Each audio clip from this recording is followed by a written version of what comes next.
Você já comprou algum produto pirata? Saiba então que contribuiu para um negócio ilegal que só atrapalha o nosso país em questões importantes, como a competitividade e a geração de empregos. Quer um exemplo? No Paraguai, de onde vem boa parte do cigarro contrabandeado por aqui, esse produto é tributado em apenas 16%, enquanto no Brasil, as empresas do setor pagam em média 80% de impostos sobre os cigarros fabricados legalmente. Ficou espantado? Se liga na conversa que eu começo agora com o advogado Edson Vismona, que é presidente do Instituto Brasileiro de Ética Concorrencional, e com o sociólogo Alexandre Gouveia, consultor em comportamento do consumidor. Tudo bem com vocês? Sejam bem-vindos. Satisfação estar aqui com vocês. Obrigado. Vamos ter essa conversa aí séria e eu acho que bastante informativa para quem está acompanhando a gente. Edson, para começar, eu tenho uma pergunta para você. De quem é a responsabilidade pela pirataria? Eu não acredito que seja do camelô. Seria? É uma estrutura muito mais complexa, muito mais sofisticada e bilionária. Quando você vê um produto sendo vendido por um camelô nas nossas cidades, não imagine que é ele que traz esse produto. Tem uma estrutura organizada, ações criminosas que trazem esses produtos da China, passando pelo Paraguai, pela Bolívia, pelos nossos portos. Ou seja, há uma estrutura muito bem organizada, como disse, bilionária. Nós movimentamos mais de 130 bilhões de reais em prejuízos ao país por conta do comércio ilegal. 41 bilhões é a perda com sonegação, 89 bilhões é a perda para os setores produtivos. Então vamos afastar essa visão inocente de que é um pequeno camelô. Não é. O camelô, ele é uma ponta. A estrutura que está por trás é extremamente organizada e movimenta esses recursos que vão para organizações criminosas. Pelas suas observações, Alexandre, por que é tão fácil, então, piratear aqui no Brasil? Bom, na verdade, e assim, só retomando um pouco o que o Edson disse, quando a gente vê o camelô, a gente está vendo só essa ponta do iceberg, né? E aí, como o Edson diz, existe toda uma estrutura bilionária por trás da pirataria, existe a violência, um crime organizado muito grande por trás disso, verdadeiras máfias, né, que operam esse negócio. Mas quando a gente fala da facilidade de se encontrar esse tipo de produto, a gente precisa pensar que, como em outras situações que ocorrem no país, a gente tem uma falta de fiscalização muito grande, uma fiscalização muitas vezes deficitária. A gente tem um processo de entrada desse produto no país, existem estudos que mostram isso. A entrada desses produtos é feita com a conivência de órgãos aduaneiros, é muito, digamos, fácil driblar essa fiscalização que, em tese, deveria existir. Então, por isso que é muito comum a gente encontrar esse produto. E, por outro lado, existe também uma certa conivência de certos setores do poder público com a existência desse comércio. Basta a gente ver os shoppings populares que existem, por exemplo, em várias cidades, e onde o comércio de pirataria está concentrado num espaço. E é um espaço legal, digamos assim. Legal. Né? E assim, por exemplo, eu sempre penso um pouco no caso de Belo Horizonte, por exemplo, o Shopping Oiapoque, que é um shopping gigante. A polícia está ali no entorno todos os dias, enfim, faz incursões lá quase que diárias, meio que para mostrar que o Estado está preocupado com a questão da pirataria, mas de certo modo existe essa contradição, essa convivência entre a ilegalidade e a legalidade, a informalidade e a lei. Então, assim, existe essa... E as organizações criminosas se aproveitam disso. Porque, como há uma certa aceitação por parte da sociedade brasileira e do próprio poder público a estas práticas, isso intensifica e incentiva esse comércio. Porque, como disse, são bilionários os recursos que vão sendo movimentados por esse comércio ilegal. Então, não é nada inocente. Mas, como a sociedade não dá a importância a esse tema, e muitas vezes o poder público não é pressionado pela própria sociedade para não dar importância também a esse tema, eles se aproveitam disso e movimentam esses bilhões de reais que retornam aí sim para situações em que a sociedade se preocupa.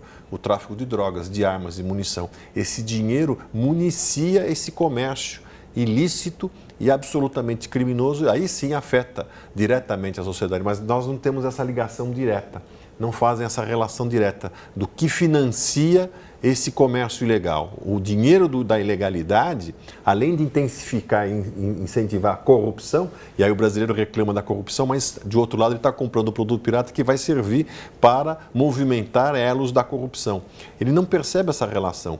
Então nós temos que intensificar cada vez mais esse processo de uma cultura, de consciência do cidadão. Ele não pode reclamar da corrupção de um lado e intensificar e alimentar a corrupção do outro, comprando produtos ilegais. Agora, essa cultura do consumo do pirata, você acredita que vem de onde, Alexandre? Essa é uma pergunta que ela é bastante complexa, que a gente teria que pensar no processo de formação de uma cultura do consumo, que ela se intensifica sobretudo dos anos 50, da década de 50 em diante. Isso aí a sociologia, a filosofia, a antropologia pensam muito essa questão. A gente tem a passagem de uma sociedade do trabalho para uma sociedade do consumo. Então, a gente deixa de ser prioritariamente produtor para ser prioritariamente consumidor. A gente consome desde a nossa concepção, quando a gente descobre que vai ser pai ou mãe, a gente já começa a consumir para uma criança que ainda nem nasceu, e a gente deixa de ser consumidor, talvez, no último dia de nossa vida, ou depois que a gente, enfim... No último suspiro. No último suspiro. E a gente vive então, nessa sociedade que te exige, enquanto consumidor, o tempo inteiro, e que muitas vezes a gente pode pensar um pouco por esse lado. Uma sociedade que exige um consumidor ideal, só que não dá as condições para que o sujeito, muitas vezes, seja esse consumidor ideal. Então, existem estudos que mostram que essa talvez seja uma possível justificativa do consumo de pirataria. O sujeito que quer se sentir inserido nessa sociedade de consumo, mas que muitas vezes ele não consegue fazer isso pelas vias da legalidade ou do consumo. Então a gente tem que pensar um pouco, é possível pensar um pouco por esse lado. Existem outras questões, obviamente. E é uma demanda até para o poder público, pensar na oferta, né, de serviços para a população, serviço não, de bens. Sim, e é interessante quando a gente para pensar nessa questão da cultura do consumo. Existem muitos estudos que questionam isso. Essa cultura, até que ponto ela é prejudicial, ela é nociva, seja para o indivíduo, para a sociedade, para o planeta, enfim, de uma maneira geral. E a gente segue um modelo de sociedade que continua acreditando nesse consumo exacerbado. E aí, assim, por exemplo, como o Edson estava falando agora há pouco, existem algumas pesquisas que mostram que cada vez menos as pessoas associam pirataria à criminalidade. É como se houvesse um processo de naturalização do consumo de produto pirateado. Então, parece que o consumidor ele tende a justificar o seu ato de consumo a partir de uma determinada perspectiva dessa cultura de consumo. Eu até depois vou puxar mais um pouco dessa questão para você trazer umas curiosidades que você já apurou aí nos seus estudos, né? A questão do preço ser ou não o grande vilão dessa história. Mas olha só, em dezembro de 2017, a Delegacia da Receita Federal em Foz do Iguaçu inutilizou 22 mil decodificadores piratas de TV por assinatura apreendidos nas rotas de contrabando do Paraná, Santa Catarina e também Mato Grosso. Mas ao longo de todo o ano de 2017, a Receita de Foz do Iguaçu apreendeu 87 mil decodificadores piratas. Bem, esta ação aconteceu em parceria com a Associação Brasileira de Televisão por Assinatura, a ABTA. A ABTA que estima que o Brasil perde anualmente 6 bilhões de reais com a pirataria de TV por assinatura e que também isso representa uma ameaça a milhares de empregos na indústria do audiovisual do nosso país, só nessa indústria do audiovisual. E aí eu te pergunto, Edson, apreensões, notícias de apreensões temos, né, toda semana, a todo instante, elas são recorrentes, mas você diria um enxuga-gelo? Eu não gosto dessa expressão, acho que é uma necessidade essas é fundamental todas as ações. Esse trabalho. Porque quando a gente fala enxugar gelo, parece que então não está lá fazendo nada, então não vamos fazer. Não, ao contrário, tem que fazer. Tem que enxugar gelo, tem que combater a entrada desses produtos contrabandeados no nosso país, nós temos que fortalecer as ações de fronteira, porque nós estamos falando de segurança pública. Diz o Alexandre da cultura do consumidor, né? A cultura do consumidor é interessante, ele começa a cada vez mais estar consciente do consumo sustentável. A preocupação de comprar produtos recicláveis, a preocupação com o meio ambiente. Nós temos que estimular também essa ideia de que o consumo do produto pirata também é perverso, porque ele vai afetar a sua segurança. É o caso do contrabando. O que entra junto com os decodificadores, que é alguma coisa absolutamente perversa para a nossa indústria de entretenimento, e as pessoas não se dão conta disso, né? Ou seja, que ética existe você comprar um decodificador para ter um acesso gratuito, né, a qualquer programa por TV a cabo, por TV por assinatura, sabendo que esse dinheiro vai desestimular a própria indústria. Ou seja, o pirata, ele corrói a competitividade, ele corrói todo e qualquer investimento que se faça. E são movimentos esses, especialmente nesse caso da BTA, dos decodificadores, se identificou isso, verdadeiras máfias internacionais.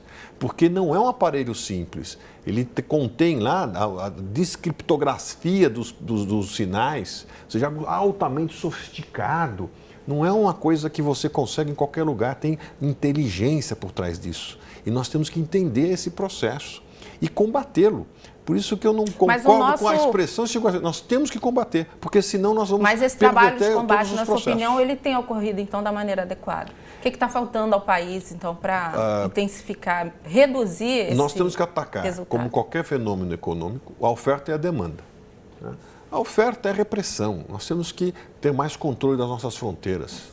Nós temos que controlar o mercado ilícito das nossas cidades. E aí vale um comentário, não temos nada contra o comércio popular, nós temos contra o comércio ilegal. Ou seja, eu acho um pouco coisa de mimado, gente mimada. Né? Ah, eu quero ter um tênis da marca tal, mas eu não posso, então eu compro falso. Olha, a gente educa os nossos filhos, você vai ter aquilo que a gente consegue comprar. Se eu não consigo, eu não vou comprar. Meu filho tinha lá 4 videogames e o coleguinha dele tinha 100, porque o pai comprava produto pirata a R$5, eu comprava a R$120 o videogame. Ele foi muito bem educado, falou, não, você não... pai, por que o meu... Porque ele compra de outra maneira, mas eu vou comprar dentro da lei. Não, a educação nesse caso vale até para mostrar que quer o tênis da marca X, vai comprar aquele de R$5, mas vai ficar pouco tempo com tênis, né? Porque é um produto de baixa qualidade também, que pode trazer problemas para a pessoa que usar, especialmente crianças. Então, temos que acabar um pouco com essa coisa mimada, né? Gente mimada. Nós somos mimados. Então, não pode, então eu vou comprar porque eu quero. Meu filho quer. Então, teu filho, então explica para ele por que ele não pode querer nesse momento. Vamos economizar, meu filho. Vamos conseguir comprar essa marca, mas não vai ser dessa forma. Melhor do que comprar um produto falso que vai prejudicá-lo. Então, nós temos que ultrapassar essa questão do consumo, essa ideia, eu não posso, então eu vou comprar o pirata. Não pode, compra o popular. Não tem problema nenhum em comprar um produto popular, uma camisa, uma calça, no mercado popular, dentro da lei. Não tem a grife, mas paciência. A nossa própria indústria. Agora, essa questão do preço, voltando ao comportamento do consumidor, é sempre a maior justificativa para ele comprar um pirata? Bom, nas pesquisas que eu fiz e em algumas pesquisas de opinião pública também, esse aparece como o motivo mais forte, sem dúvida. A principal justificativa, o produto é muito mais barato. Então, por isso, a opção pelo pirata. Só que, na verdade, existem uma série de outras dimensões e fatores que influenciam na opção pelo produto pirateado.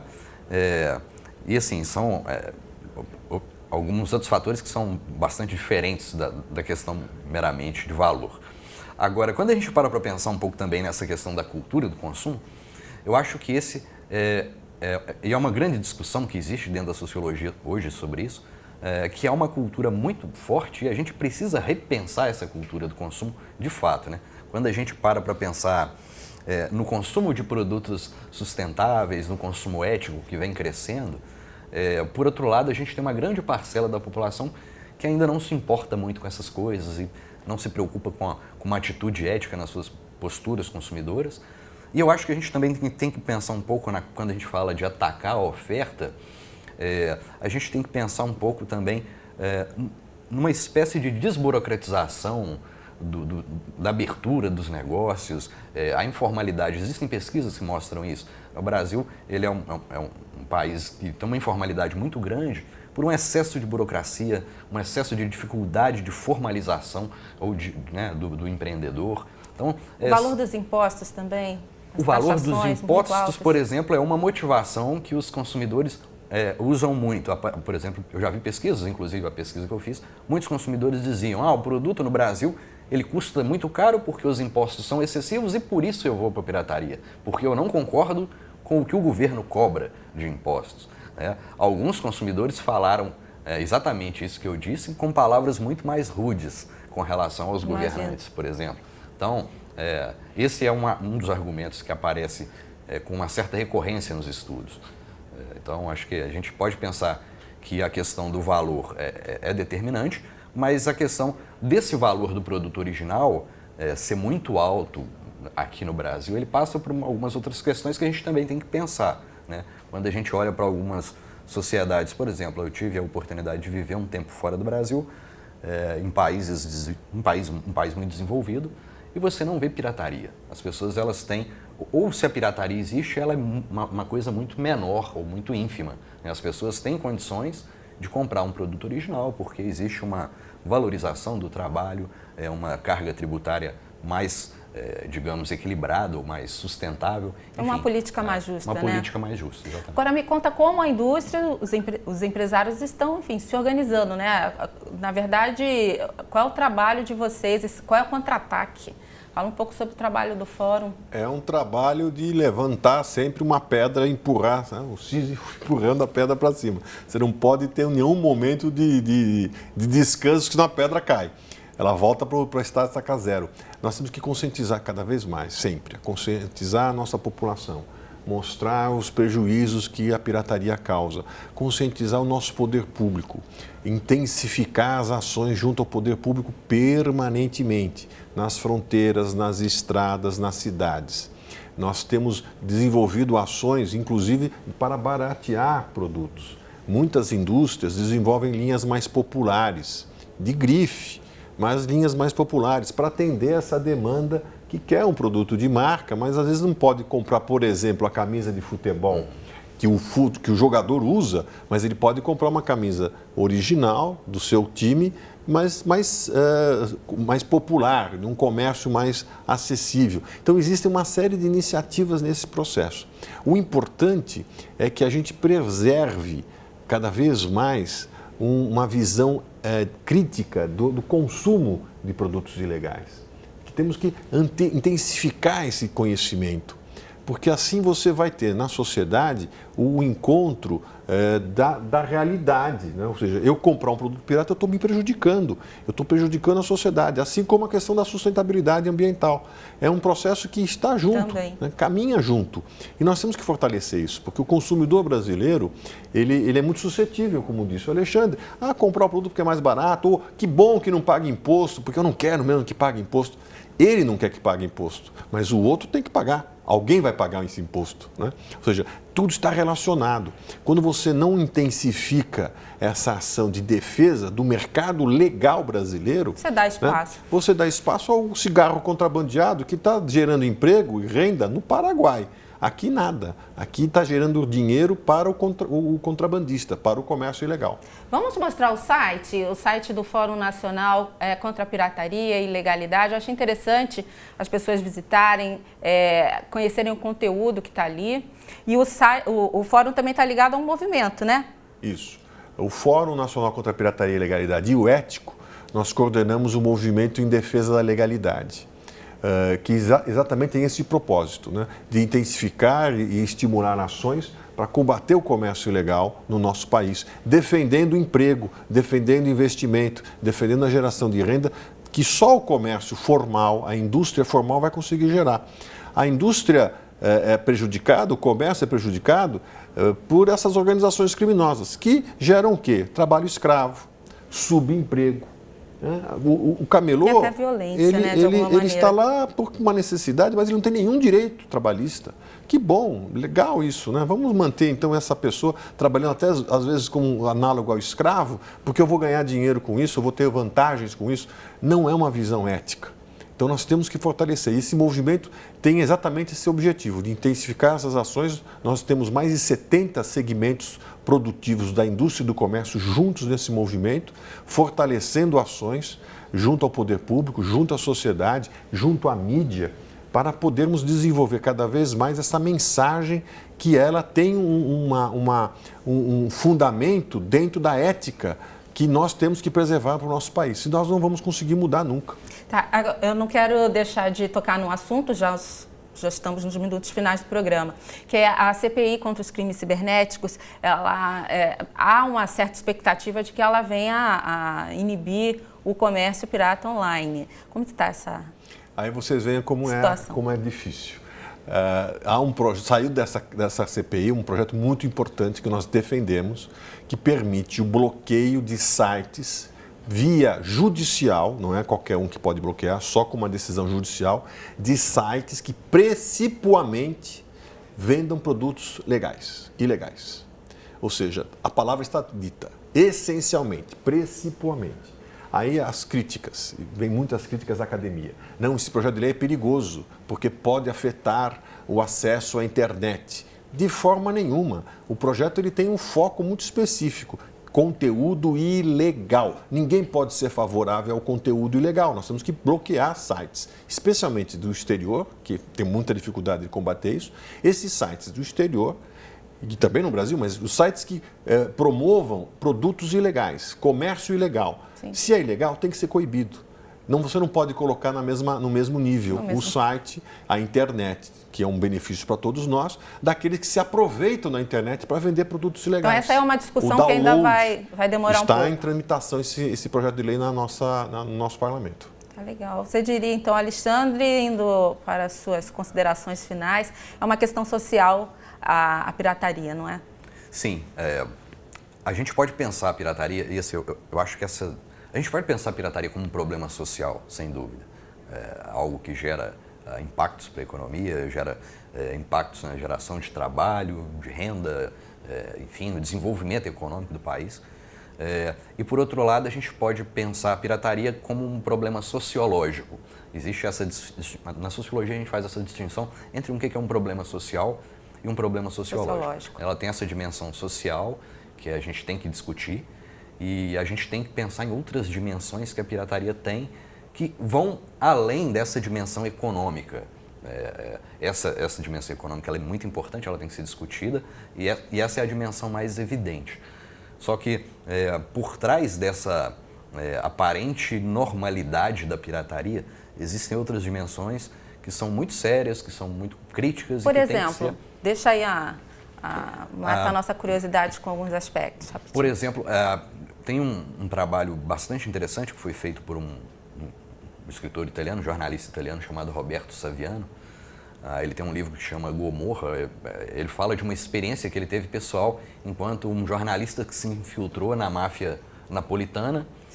E a máfia napolitana, ela, de certo modo, ela controla uma grande parte do comércio de pirataria no mundo. Obviamente que em associação com outras máfias chinesas, enfim. E ele fala de um certo, por exemplo, de uma certa coisa que acontece às vezes. Quando a gente fala de pirataria, às vezes a gente pensa no produto grosseiro, naquela cópia ruim. Né? Por exemplo, ele discute, hoje a gente está falando das supercópias, que são cópias que são feitas porque pessoas que trabalham produzindo os produtos originais estão vendendo o seu conhecimento para produzir para o mercado pirata. Então, muitas vezes você tem um produto falsificado que nem um perito da própria marca sabe ao certo se trata de um produto pirata ou não. Então, assim, a gente está falando de uma dimensão que a pirataria está tomando e que isso tem que ser analisado com uma certa responsabilidade e essas outras dimensões a gente tem que pensar nelas também. Então, existem muitos estudos que mostram outras dimensões. Existem estudos que falam, por exemplo, sobre o mercado informal, de certo modo, ele já está fazendo parte da economia nacional. Por exemplo, as últimas notícias sobre o desemprego diminuindo no Brasil mostram que o setor informal está crescendo. Então, assim, o desemprego está diminuindo, mas o setor informal é que está crescendo. Então, assim, são questões que... E tem que ver que setor informal é esse, né? Até esse informal tem que estar correto. Exatamente. E ele até pode ser estimulado se a gente acabar com a pirataria. E uma pequena empresa... E a própria definição de pirataria, às vezes, ela é um pouco imprecisa também. Acho que tem assunto aqui para mais programas. O Ético tem uma pesquisa que nós fazemos todo ano com a FGV do comércio informal, do mercado informal. E em 2017 o mercado informal brasileiro é de 1 trilhão, movimentou 1 trilhão de reais. Olha só. Então já existe claramente, e nós temos acompanhado isso ano a ano, começa agora a se estabilizar o comércio informal. Caiu desde 2003 até agora, vinha caindo. Deu uma estabilizada agora em 2017, mas movimenta R$1 trilhão, ou seja, realmente é uma economia que nós temos que ter atenção. Sim. E quem sabe a gente não fala no próximo programa aqui sobre esse comércio informal. Vamos pensar nessa pauta. Quero agradecer a participação de vocês no Conexão. Muito obrigada. Eu que agradeço. Obrigado. Obrigada a você de casa também. Quer rever essa conversa? Acesse futuraplay.org. Até o próximo programa. Tchau, tchau.